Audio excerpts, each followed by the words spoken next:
ಒಳ್ಳೆಯ ವಾಚನ. ಪ್ರವಾದಿ ಯೆಶಾಯನ ಗ್ರಂಥದಿಂದ ವಾಚನ. ದಣಿದವರನ್ನು ಹಿತನುಡಿಗಳಿಂದ ತಣಿಸುವಂತೆ ಅನುಗ್ರಹಿಸ್ತಾ ನನಗೆ ಸ್ವಾಮಿ ಸರ್ವೇಶ್ವರ ಶಿಕ್ಷಿತರ ನಾಲಗೆಯನು. ಶಿಷ್ಯನೋಪಾದಿ ನಾನು ಆತನನ್ನು ಆಲಿಸುವಂತೆ ಬೆಳಬೆಳಗೂ ನನ್ನೆಚ್ಚರಿಸಿ ಚೇತನಗೊಳಿಸುತ್ತಾನೆ ನನ್ನ ಕಿವಿಯನು.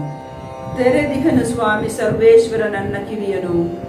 ಎಂದೇ ವಿಮುಖನಾಗಲಿಲ್ಲ, ನಾನು ಪ್ರತಿಭಟಿಸಲಿಲ್ಲ ಆತನನ್ನು. ಬೆನ್ನು ಕೊಟ್ಟೆನು ಹೊಡೆಯುವವರಿಗೆ, ಗಡ್ಡ ಒಡ್ಡಿದೆನು ಅದನ್ನು ಕೀಳುವವರಿಗೆ. ಮುಖಮರೆ ಮಾಡಲಿಲ್ಲ ಉಗುಳಿಗೆ, ನೆರವಾಗಿಹನು ನನಗೆ ಸ್ವಾಮಿ ಸರ್ವೇಶ್ವರ. ಎಂದೇ ತಲೆ ತಗ್ಗಿಸಲಿಲ್ಲ ನಾನು ನಾಚಿಕೆಯಿಂದ, ಗಟ್ಟಿ ಮಾಡಿಕೊಂಡೆ ಮುಖವನ್ನು ಕಗ್ಗಲ್ಲಿನ ಹಾಗೆ. ಆಶಾಭಂಗ ಪಡಲಾರೆನೆಂದು ಗೊತ್ತು ನನಗೆ. ನನ್ನ ಪರ ತೀರ್ಪು ಕೊಡುವವನು ಇಹನು ಹತ್ತಿರದಲ್ಲಿ. ನನಗೆ ಪ್ರತಿಕಕ್ಷಿ ಯಾರೇ ಬರಲಿ ಮುಂದಕ್ಕೆ. ನನ್ನೊಡನೆ ವ್ಯಾಜ್ಯ ಮಾಡಬಲ್ಲವನಾರೇ, ನಿಲ್ಲಲಿ ನ್ಯಾಯಕ್ಕೆ. ಇಗೋ ಸ್ವಾಮಿ ಸರ್ವೇಶ್ವರ ನಿಂತಿಹರು ನನಗೆ ನೆರವಾಗಿ. ನಿರ್ಣಯಿಸುವವನು ಯಾರು ನನ್ನನ್ನು ಅಪರಾಧಿಯಾಗಿ.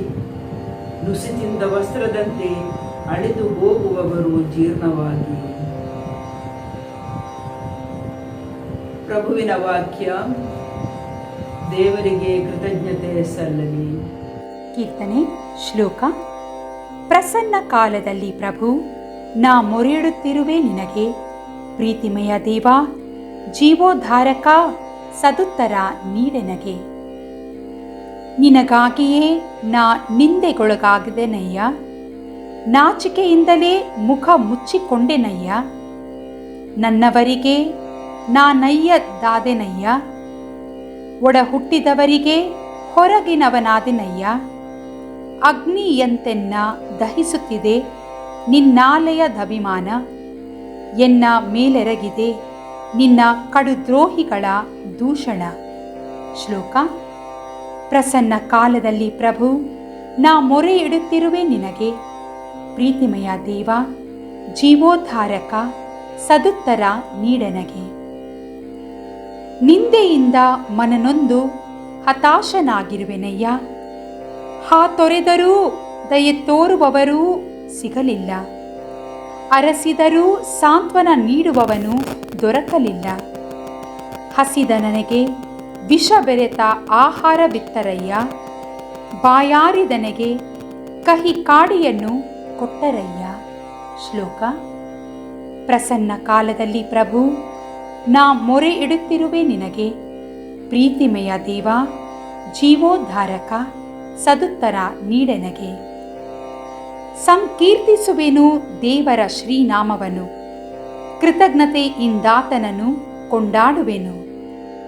ಇದನರಿತು ದೀನ ದಲಿತರು ಆನಂದಗೊಳ್ಳಲಿ.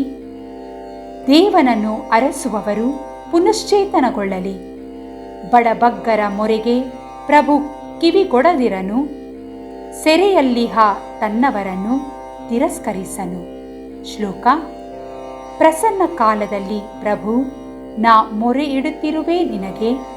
ಪ್ರೀತಿಮಯ ದೇವ, ಜೀವೋದ್ಧಾರಕ, ಸದುತ್ತರ ನೀಡೆನಗೆ. ಘೋಷಣೆ. ದೇವರ ವಾಕ್ಯವಾದ ಪ್ರಭು ಯೇಸುವೇ, ನಿಮಗೆ ಸದಾ ಮಹಿಮೆ ಸಲ್ಲಲಿ. ಪಿತ ದೇವರಿಗೆ ವಿಧೇಯರಾದ ಅರಸರೇ ನಮೋ. ಕುರಿಮರಿಯನ್ನು ಕೊಲ್ಲಲು ಕೊಂಡು ಹೋದ ಹಾಗೆ ನಿಮಗೆ ಶಿಲುಬೆಯ ಮರಣವನ್ನು ವಿಧಿಸಲು ಕೊಂಡು ಹೋಗುತ್ತಾರೆ. ದೇವರ ವಾಕ್ಯವಾದ ಪ್ರಭು ಯೇಸುವೇ, ನಿಮಗೆ ಸದಾ ಮಹಿಮೆ ಸಲ್ಲಲಿ. ಸಂತ ಮತ್ತಾಯರು ಬರೆದ ಪವಿತ್ರ ಶುಭ ಸಂದೇಶದಿಂದ ವಾಚನ. ಅಧ್ಯಾಯ 26, ವಚನಗಳು 14ರಿಂದ 25ರವರೆಗೆ.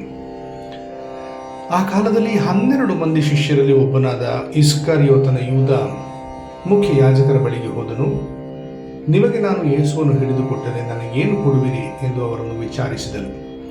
ಅವರು ಅವನಿಗೆ 30 ಬೆಳ್ಳಿ ನಾಣ್ಯಗಳನ್ನು ನಿಗದಿ ಮಾಡಿಕೊಟ್ಟರು. ಆ ಗಳಿಗೆಯಿಂದ ಯೇಸುವನ್ನು ಹಿಡಿದೊಪ್ಪಿಸಲು ಅವನು ಸಂದರ್ಭ ಕಾಯುತ್ತಾ ಇದ್ದನು. ಅಂದು ಹುಳಿರಹಿತ ರೊಟ್ಟಿಯ ಹಬ್ಬದ ಮೊದಲನೆಯ ದಿನ. ಶಿಷ್ಯರು ಯೇಸು ಸ್ವಾಮಿಯ ಬಳಿಗೆ ಬಂದು, ತಮಗೆ ಪಾಸ್ಕ ಭೋಜನವನ್ನು ನಾವು ಎಲ್ಲಿ ಸಿದ್ಧಪಡಿಸಬೇಕೆನ್ನುತ್ತೀರಿ ಎಂದು ಕೇಳಿದರು. ಅದಕ್ಕೆ ಅವರು, ಪಟ್ಟಣದಲ್ಲಿ ನಾನು ಸೂಚಿಸುವಂತಹವನ ಬಳಿಗೆ ಹೋಗಿರಿ. ನನ್ನ ಕಾಲ ಸಮೀಪಿಸಿತು. ಪಾಸ್ಕವನ್ನು ನನ್ನ ಶಿಷ್ಯರ ಸಮೇತ ನಿನ್ನ ಮನೆಯಲ್ಲಿಯೇ ಆಚರಿಸಬೇಕೆಂದಿದ್ದೇನೆ. ಇದನ್ನು ನಮ್ಮ ಗುರುವೇ ಹೇಳಿ ಕಳುಹಿಸಿದ್ದಾರೆ ಎಂದು ಅವನಿಗೆ ತಿಳಿಸಿರಿ ಎಂದರು. ಯೇಸು ಸೂಚಿಸಿದಂತೆಯೇ ಶಿಷ್ಯರು ಹೋಗಿ ಪಾಸ್ಕ ಭೋಜನವನ್ನು ತಯಾರಿಸಿದರು. ಸಂಜೆಯಾಯಿತು. ಯೇಸುಸ್ವಾಮಿ 12 ಮಂದಿ ಶಿಷ್ಯರ ಸಂಗಡ ಊಟಕ್ಕೆ ಕುಳಿತರು. ಅವರೆಲ್ಲರೂ ಊಟ ಮಾಡುತ್ತಿದ್ದಾಗ ಯೇಸು, ನಿಮ್ಮಲ್ಲೇ ಒಬ್ಬನು ನನಗೆ ದ್ರೋಹ ಬಗೆಯುತ್ತಾನೆ ಎಂದು ನಿಮಗೆ ಖಂಡಿತವಾಗಿ ಹೇಳುತ್ತೇನೆ ಎಂದರು. ಶಿಷ್ಯರು ಬಹಳ ಕಳವಳಗೊಂಡರು. ಒಬ್ಬರಾದ ಮೇಲೊಬ್ಬರು, ಪ್ರಭು, ನಾನು ಎಂದು ಕೇಳತೊಡಗಿದರು. ಅದಕ್ಕೆ ಪ್ರತ್ಯುತ್ತರವಾಗಿ ಯೇಸು, ಊಟದ ಬಟ್ಟಲಲ್ಲಿ ನನ್ನೊಡನೆ ಕೈ ಅದ್ದಿ ಊಟ ಮಾಡುವವನೇ ನನಗೆ ದ್ರೋಹ ಬಗೆಯುತ್ತಾನೆ. ನರಪುತ್ರನೇನೋ ಪವಿತ್ರ ಗ್ರಂಥದಲ್ಲಿ ಬರೆದಿರುವ ಪ್ರಕಾರ ಹೊರಟು ಹೋಗುತ್ತಾನೆ ನಿಜ. ಆದರೆ ಅಯ್ಯೋ, ನರಪುತ್ರನಿಗೆ ದ್ರೋಹ ಬಗೆಯುವವನ ದುರ್ಗತಿಯನ್ನು ಏನೆಂದು ಹೇಳಲಿ? ಅವನು ಹುಟ್ಟದೇ ಇದ್ದಿದ್ದರೆ ಎಷ್ಟೋ ಚೆನ್ನಾಗಿತ್ತು ಎಂದರು. ಗುರುದ್ರೋಹಿಯಾದ ಯೂದನು ಆಗ, ಗುರುವೇ, ಅವನು ನಾನಲ್ಲ ತಾನೇ ಎಂದನು. ಅದಕ್ಕೆ ಯೇಸು, ಅದು ನಿನ್ನ ಬಾಯಿಯಿಂದಲೇ ಬಂದಿದೆ ಎಂದರು. ಪ್ರಭುವಿನ ಶುಭ ಸಂದೇಶ.